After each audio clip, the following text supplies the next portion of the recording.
What's good, guys? I'm Charlie, and today we'll be covering parametrics and some of the easier topics surrounding them.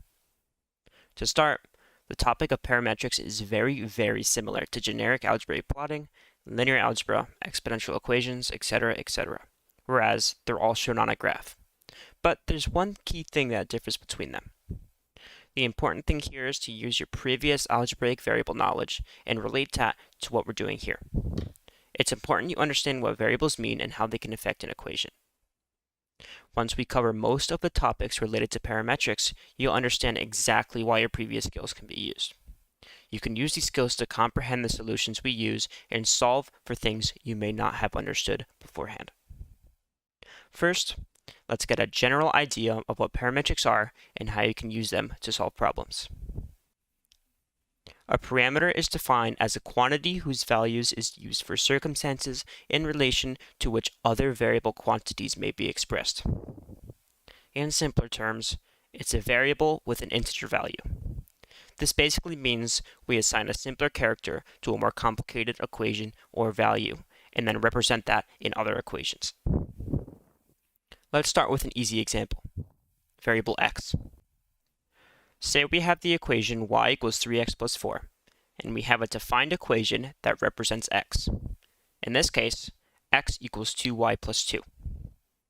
The first thing we do here is plug in the value for x, in this case into our equation 2y plus 2.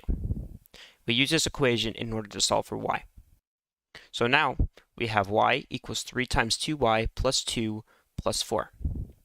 What we would do here is use your previous algebraic knowledge. Seeing this, we need to distribute the 3 into the 2y plus the 2. Once you get that, you have y equals 6y plus 6. You add everything up, and you get y equals 6y plus 10. We would then continue to solve for y by combining terms, dividing the coefficient, etc. But to keep it simple, we'll leave it at this. This is a very simple idea of a parametric that you've used before. Another idea of a parametric you've used plenty of times is using one of these equations to evaluate for points on a graph. Usually, you would have an equation for y and then assign values for x, like -1, 0, 1, or 2. You then plug these values into the equation and you get a resulting answer for each x value represented in y. Here's an example we can look at. Here, we have x defined as -2, -1, 0, 1, and 2. With these values, we can take our equation that represents y, and we can plug in each x value into its own equation. For example, we can plug it into this one. Y equals -3, and then we multiply it by our -2 as defined as x and in the equation. And then we add 4 to it, and we get 10. So now we plug that in here. Next, we have -1, so we do the same thing. We take that x value we have in the equation and we plug in -1. And that results in 7, so we plug that in. We would continue this until we have at least 5 or 6 points that we can represent in our graph. We would then take the resulting coordinates, in this case, -2, 10, and -1, 7, and we would plug it in to the graph as coordinates. Then we could represent a line with this graph using our values of x. These are some of the things that we'll look at in today's lesson. To understand the general idea of parametrics better, we can use real-life examples in order to show how they can affect an equation. All we're doing here is using the topics we just covered above and relating them to a real-life scenario. This may be better to help you understand our process and how we can actually use it in real life. For our first example, imagine a hot summer day. We can use variable t to measure how many people are at the beach. At the beach, we have 2 stores, an ice cream shop and a sunscreen shop. The ice cream shop is measured by our variable x, and the sunscreen shop is measured by our variable y. Now, we can use 2 equations to show what affects the sales of both stores. At this beach, 1 out of 10 people will buy an ice cream cone, and 1/2 of the total people at the beach will buy sunscreen. Seeing this, we can make an equation. Because 1/10 of people will buy an ice cream, we can represent that in an equation here. Our sales at the ice cream shop, X, is equal to T, the amount of people at the beach, multiplied by 1/10. Also, our Y equation. We can see that the total number of sales at the sunscreen shop, Y, is equal to how many people are at the beach, T, multiplied by 1/2, because 1/2 of the people will buy sunscreen. Now, we have two different equations for the sales of our two stores. If we can estimate how many people are at the beach at that day, T, we can estimate how many sales the two stores will get because T is represented in each of our equations. i.e., if there are 10,000 people at the beach, the ice cream store will sell 1,000 ice creams because 1,000 is 1/10 of 10,000.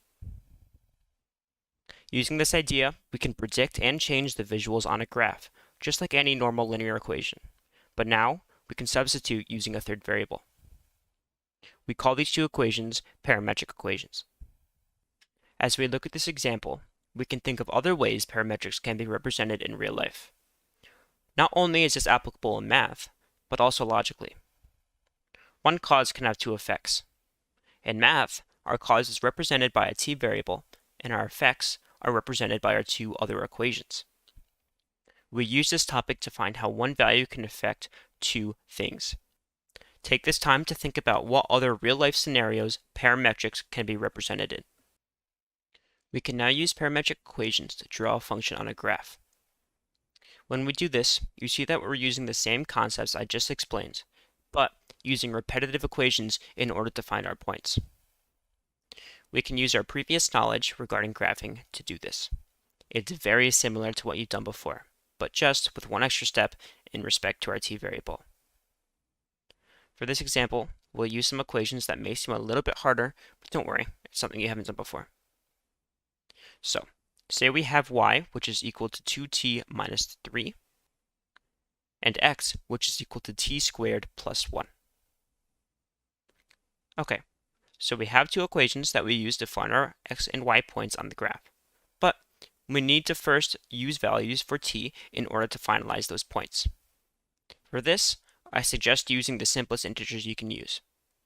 I usually use -1, 0, 1, and 2 as these values. If we make a table, we can substitute all these values into our equations and generate 4 points, or sets of x and y for our t integers. As you can see, we have t values -1, 0, 1, and 2, and we have x and y values for that t value represented from our equations. For example, when t is equal to -1, we have x equals 2 and y equals -4 because we took that -1 and we put it into our two equations. So, when we graph this point, we would make a point at 2 and -4, and then label it -1 as it is in terms of t. We would then do this for each t value. So for 0, you would mark at 1, -3. For 1, you would mark at 2, -1. And for 2, we would mark at 5, 1. For each of these points, we're going to use a t value to label it. So now, whenever we get confused, we can go back to our table and find out what t represents. This is using the same concept as I explained earlier. Using our t value, we can cause our two equations to produce a set of values. Cause and effect. Right. It's a day later now, so excuse the change of microphone. So, we're going to go over one more topic here, which is eliminating the parameter. This is probably the most algebraic you're going to get in regard to parameters, and it's extremely similar to the substitution method we've used in systems of linear equations and others. So, that being said, let's start with the very easy example, which already defines one of our variables. This is really important as it gives us one less step. If we were to have two equations, which one of them don't define the x or y variable, we would have to rearrange that equation in order to substitute.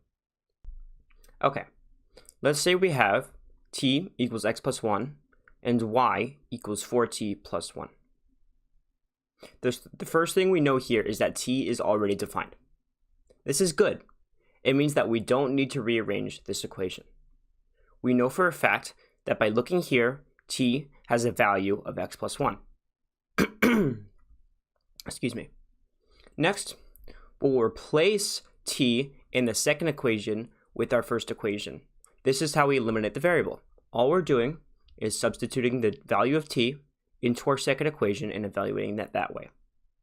So now if we look down here, we have t in our equation, so all we're doing is putting it in. So we have y equals 4 times x plus 1 plus 1. We distribute the 4 into the x and plus 1, and we get 4x plus 4 plus 1. And that leaves us with y equals 4x plus 5. So, doing this, we, 1, already eliminated the parameter, and 2, already put it in y equals mx plus b form. If it was not already put in this form, we would need to rearrange the equation in order to make it easier for us to graph it.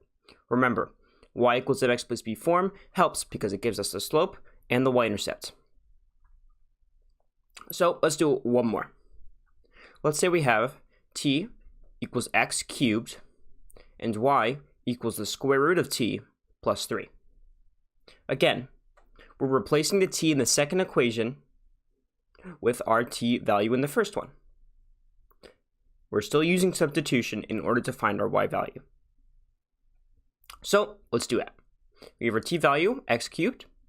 We plug it into here. Now we have y equals the square root of x cubed plus 3.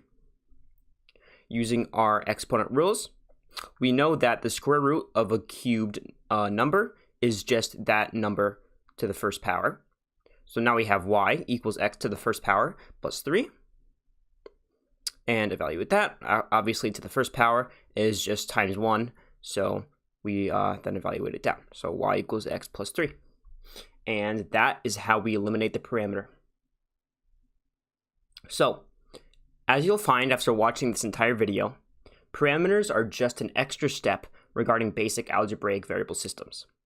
I hope that after you've watched this video, you'll understand the topic more than you did before. I also hope you use your previous math-related skills to help you understand and retain new topics.